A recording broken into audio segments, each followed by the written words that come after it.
Good morning.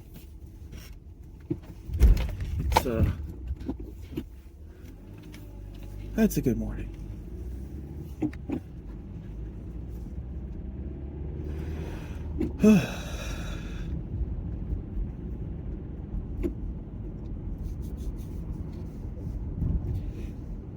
The 80-20 rule, the Pareto Principle,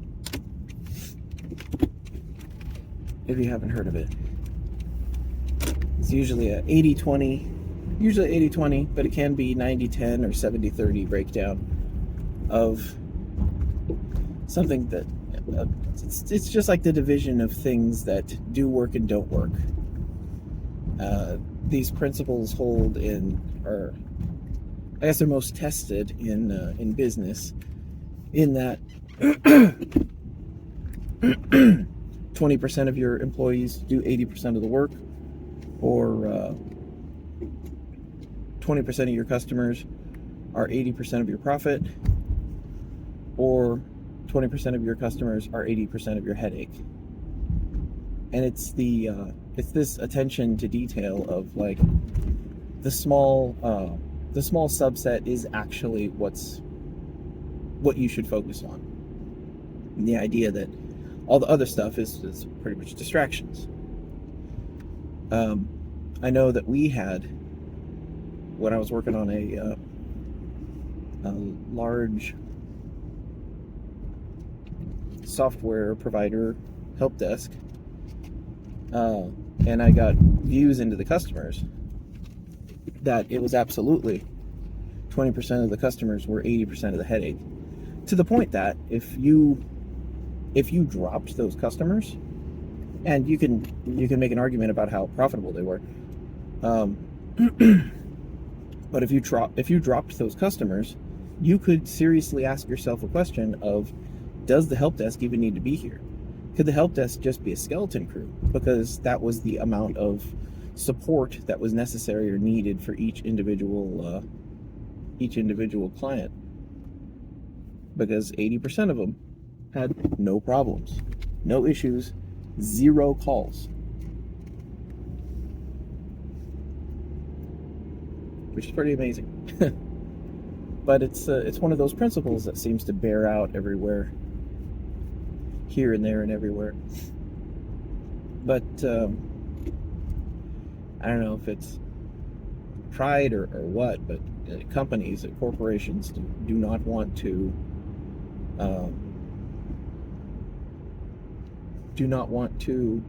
leave any money on the table, and they'll stumble over a pound to pick up a penny, I think is the saying. They'll stumble over $1 to pick up a dime, or they'll pay $1 to pick up a dime. But that's all. That's probably just buckets, though. It's like, oh, this money number went up. That's good. Like, okay, but the other money number, the other bucket, our expenses went up this much for that slight increase. Okay, but this number is bigger. This number went up, though. Like, yes, but at a high enough level, it's still coming out of the same bank accounts. Is it middle managers? Is that the issue? That's the breakdown. The middle manager has identified, like, this is my budget. I will spend my budget. It's all messed up. But for stuff like myself, or anyone self-employed or freelancing or anything like that, like, it's not, you don't really get to mess around with stuff like that, or at least you shouldn't. You learn that pretty quick. Like, I didn't realize customers not paying was such a thing. And I know I've mentioned this before, but like, there were very large companies who are not named, who had entire divisions whose entire job it was to challenge bills and delay bills.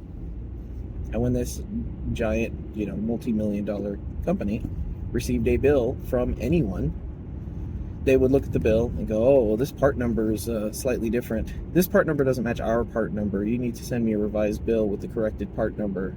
Okay.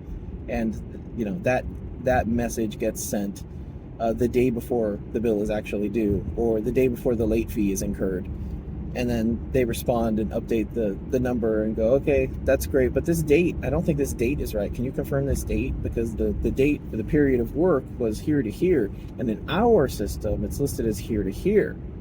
It's still 2 weeks of work. It's still the same price, but, we got to get the dates right.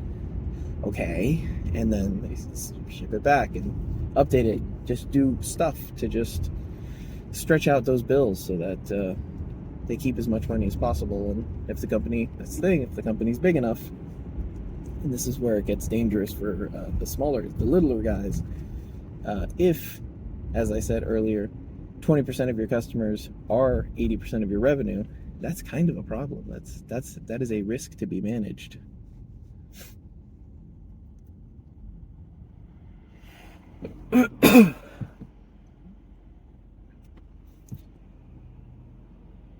Well, I guess it's not.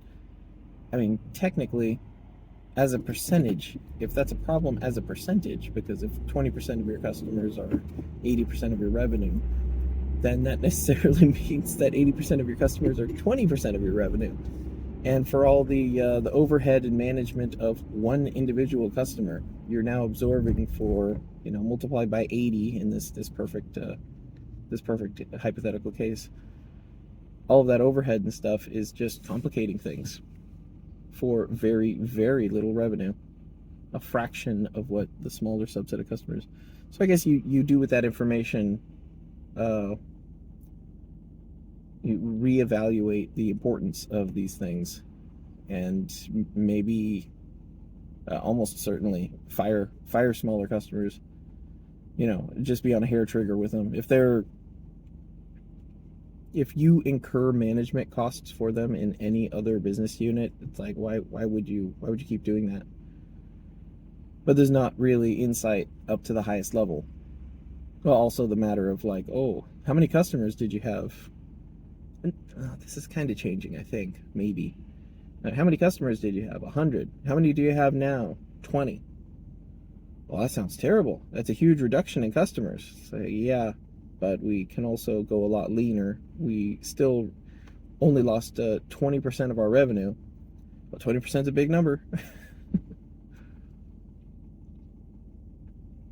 I guess the goal is always growth rather than making things lean and sustainable. I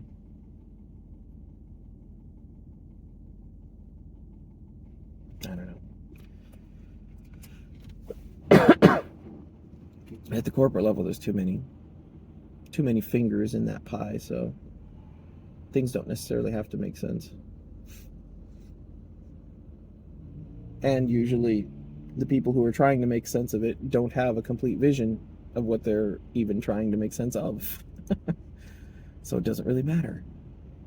It is impossible for them to make sense of it.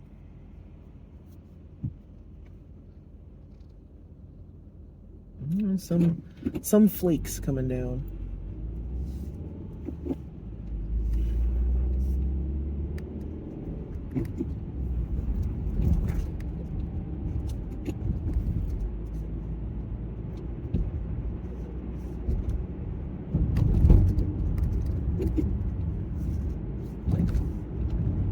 So if you're someone like me, you're always looking to trim.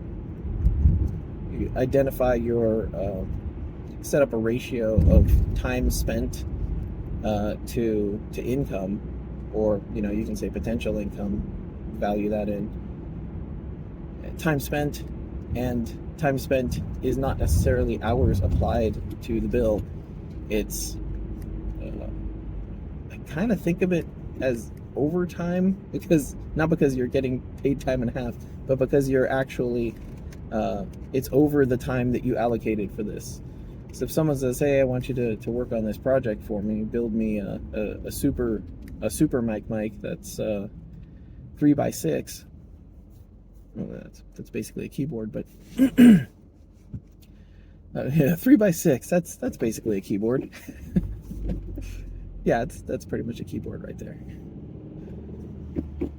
And then they're constantly popping in your email and constantly calling you up and sending you text messages of like, hey, update this, change that. What about that? Oh, no, we have to change it. What do you think? Can you respond? I have another idea. What about that idea? What does this apply? I read a thing on Hacker News today, and it's talking about this, and we need to apply that to this. It's just like, bro, chill out.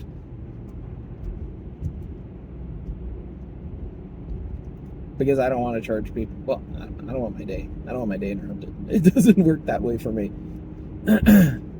Multitasking is bad. Dividing your attention is bad.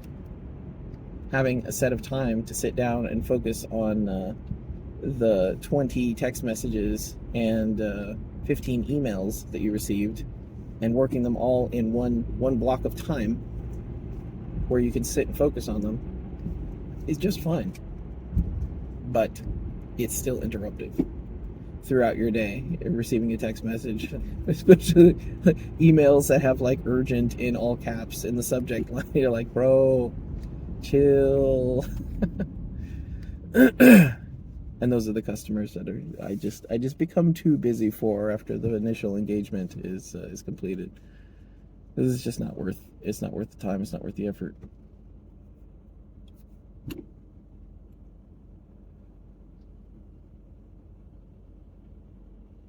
But I have and like while I'm spending all this time working on this, there's other customers that are good customers, paying customers, wonderful customers to work with. Just a joy to work with, and they're languishing. They're waiting. They're waiting for me to have more free time. I would much rather work with them. There comes the snow.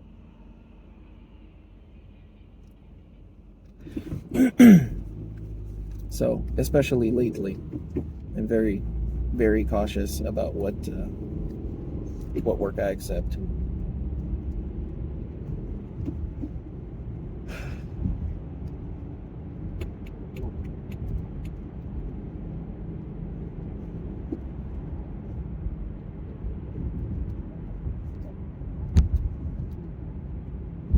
And you should be too.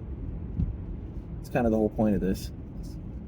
Evaluating the cost. And I'm actually probably going to have to review some of my vlogs on this, because I have talked about this multiple times, like what counting the cost and what something actually costs to you when you have to waste mental energy on it, and what's important. At this point in your life, what is actually important? What is the most important thing? What is the second most important thing? What are the 5 most important things? And is the thing you're spending 80% of your time on at all related to those things?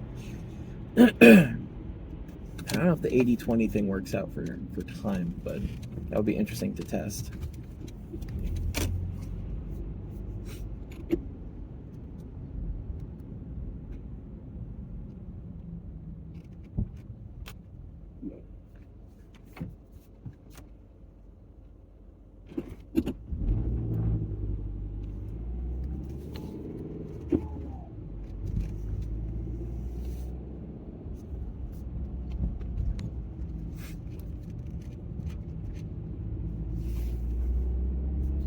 You start out when you're young and you're like, yeah, I'll take on all the customers. I'll do this. I'll do that. And then you get your lumps, and you get your lumps. You get burned out. You get skunked. You realize You realize this guy's never actually going to pay his bill. Like he isn't going to pay his bill. Oh, okay. And then you have to put stuff in place to prevent that from happening. Yeah, some people don't take earnest money. Some people just say, yeah, sure, I accept the work, and I'm going to spend some time producing and working on it before I've received a single cent. And those people are, my hat is off to them because they're braver people than I, or dumber. I'm not sure which. It can be both, I guess. Yeah, it's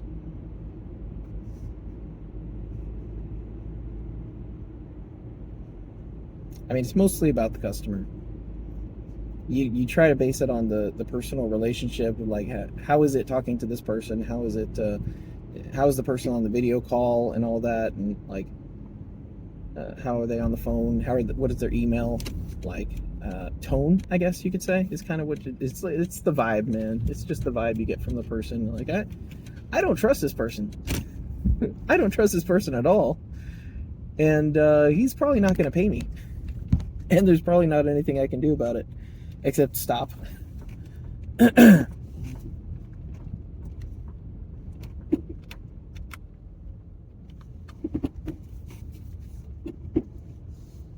Yeah, stop. Just stop. Stop it. Get some help. It's just kind of,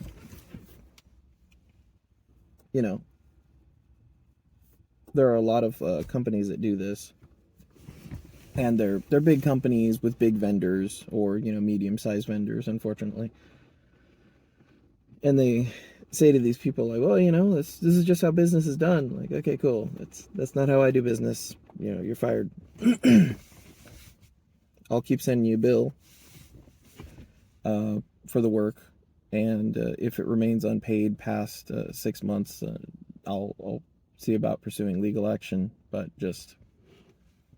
and that might actually, depending on how much it's worth, uh, get a letter written, get a lawyer to write a letter.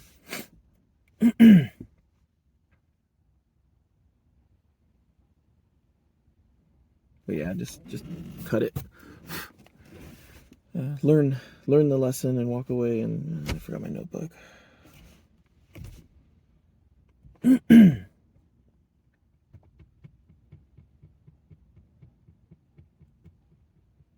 I guess that's the most important thing. Learn your lesson.